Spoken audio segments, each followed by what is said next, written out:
What is up, guys? Sonduren Fanarredha. We're in beautiful Havana, Cuba, and I'm going to be taking you to the top 5 places you need to visit on your epic road trip with this 1953 Chevy Bel Air.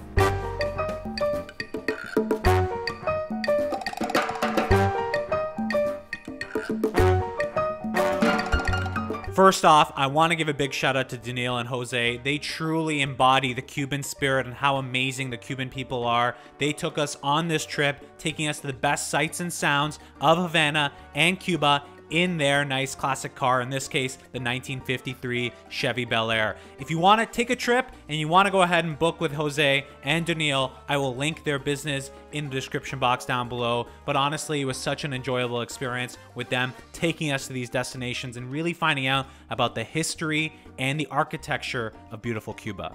So let's talk about the first stop, which is Varadero Beach. This is one of Cuba's most famous beach destinations and home to one of the best beaches in the Caribbean. It stretches along the peninsula de Icacos, which is just off the sea off the north coast, and it's a drawbridge that connects it to the mainland. There's more than 50 hotels here. We're actually staying at one of them, and it's flanked by these magnificent white sand beaches that draws visitors from across the world. Honestly, this has been incredible. I love the beach, and I came here mainly for the beaches, and Cuba has some of the best beaches in the world.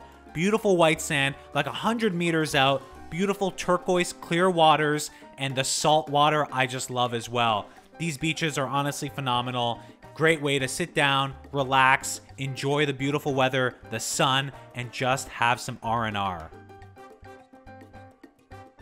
One last tip when you're here, make sure you wear a lot of sunscreen. We definitely are not used to the level of sun here, and we're in the off season. We're here in December. I can imagine in June or July, it's probably really bad. So make sure sunscreen. And the water, I really like the water because it's so salty. I just feel like my skin needs it. I can breathe better. I don't know, I have breathing problems or something back home, but when I'm here, I can actually normally breathe. So sunscreen, make sure you don't get sunburned. Are you done resting? Well, if you are, there's tons of different activities that you can do, from snorkeling, paragliding, deep sea fishing, golf, skydiving, you name it, it's all here in Varadero Beach. So make sure you come here and check it out on your epic road trip. And that's one of the best parts about this trip, is that taking it by car in one of these classic cars is extremely fun. You go through the entire country, going in through the countryside, and as you go into a city, you see a whole bunch of the architecture, the newer architecture and the older architecture, and driving through this is honestly phenomenal. And you get to put yourself in the everyday life of Cubans, seeing the natural beauty, seeing the architecture, and actually enjoying the Cuban culture. Your road trip's gonna now take you into your second destination, and that's gonna be Old Havana. People visit Old Havana for the old world charm and architecture, and that's exactly what you're gonna get. It's home to cobble streets, Baroque and neoclassical buildings, and it's the perfect window into how Cuba used to be 200 years ago. Here, you're gonna see the Cathedral Square, the Gun Square, San Francisco Square, and the Old Square. The Old Square, it was like, how can I say, when they thought about to make a city, to build a city, the villa at the beginning, this was, by the way, the beginning. Right.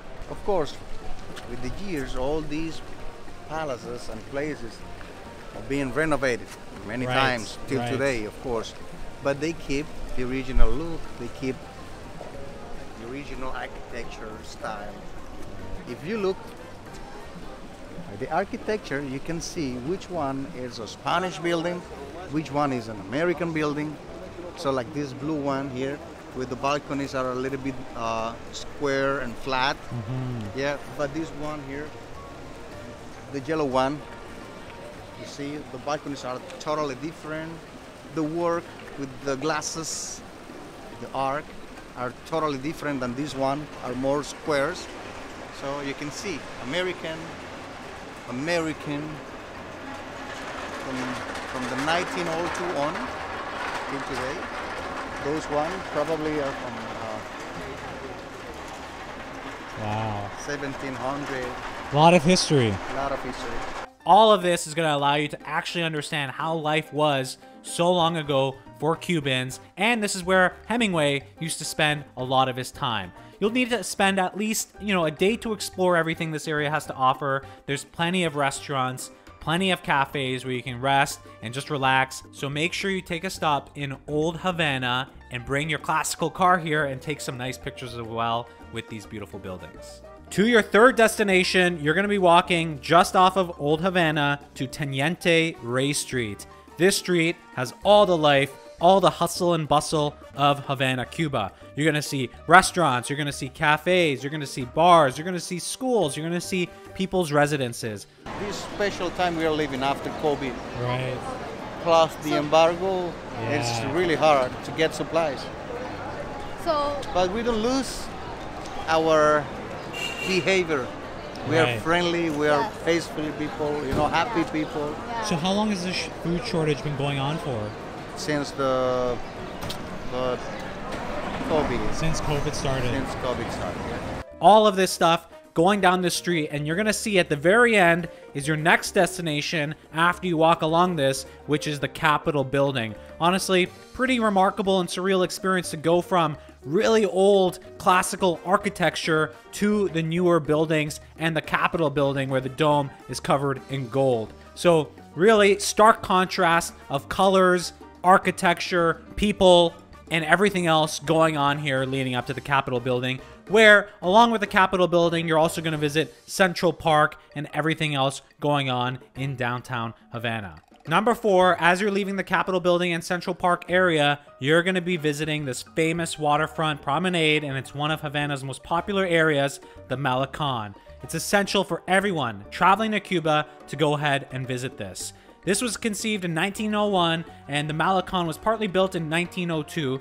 It's a 7-kilometer road, and it offers a place to walk along the sea and view all of the preserved mixture of different 20th century buildings in beautiful pastels across the city. This is a great spot if you have one of those classic cars like we do to go ahead and just travel and drive down this road. You see the water, you see the buildings, you see the hustle and bustle of Cuban life all through this road, leading you to your 5th and final destination on this trip, which is going to be El Canazo for dinner. We went here on the recommendation of Duniel and Jose. We actually found out Kanye West and Kim Kardashian went here as well. No, it is not the westernized food just because of that. Really great food, authentic. We had live music here. Lots of people were here as well. Remarkable. We had fish, we had rice, we had beans, we had traditional Cuban fare. Plus the music, it really came up to be such a remarkable experience. And it's just a stone's throw away from downtown Havana, Cuba. So definitely when you do go to Havana, Cuba, I recommend taking a car and just experiencing the life through the streets. That's what I love about traveling, doing these epic rides and road trips. You get to actually see the life of the city, what is actually happening, the music, the people, stopping for the food, stopping for the views, all of this stuff. And something that you honestly can't do in any other better way than bringing a car and just driving through the streets aimlessly. So if you do have time, spend a lot of time doing this. This was an epic road trip. We saw so much beauty, from the beaches to the architecture to the people to the food to the hospitality of the Cuban people. And again, Duniel and Jose were so amazing bringing us through this experience. I would highly recommend, if you are going to Havana for the first time, do it through a guided tour. We really appreciate Jose's knowledge as a local Cuban and Duniel's knowledge and being able to go ahead and take one of these amazing cars and really make an experience of a lifetime with a road trip like this. Highly recommended. Honestly, it was a completely different experience from my other epic road trips and drives, which are mainly, the beauty of the landscape, where this one was the beauty and the culture, where this one was really surrounded by not only the landscape, but the architecture, the culture, the food, the music, all of this stuff going on. What an amazing experience in Havana, Cuba. If you have any questions about this trip, you want to go to Havana, you want to go to Cuba, let me know in the comment box down below. If you have any questions for Duniel and Jose, they'll also be looking down below in the comments. If you guys like this video, give it a like. Make sure you subscribe to the channel. Again, thank you guys so much for all the support. More of these epic rides and drives to come. Absolutely love doing this. As a car enthusiast, one of the best things to do is to travel with a car to actually get a sense of, and a flavor of what living somewhere else actually feels like. Thank you guys so much. Thank you, Duniel and Jose. The Cuban people are amazing. Highly recommend you visit, and I'll catch you guys in the next video.